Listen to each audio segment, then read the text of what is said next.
I'm really curious because I saw some pictures on social media. I think it was Chanel and maybe Corey. These photos of something that didn't make the final episode, where you guys were like standing on slabs of rock or something. What happened there? What was that?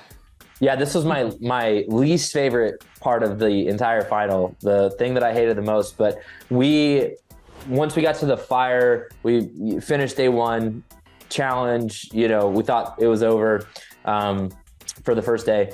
Made a fire. We're kumbaya for 20 minutes. TJ walks out, basically tells us that we have to do a night challenge.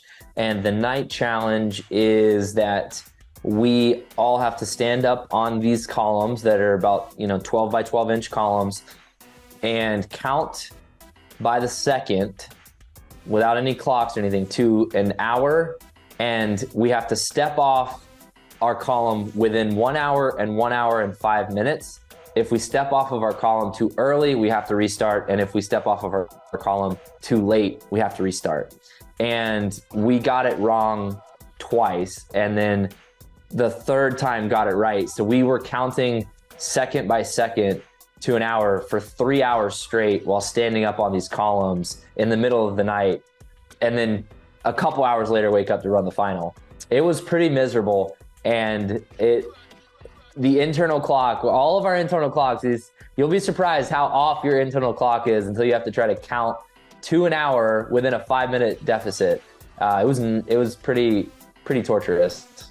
Oh my God, that sounds like psychological torture. So you all had to do it together? It wasn't like a challenge, it was you all had to agree, let's step off now?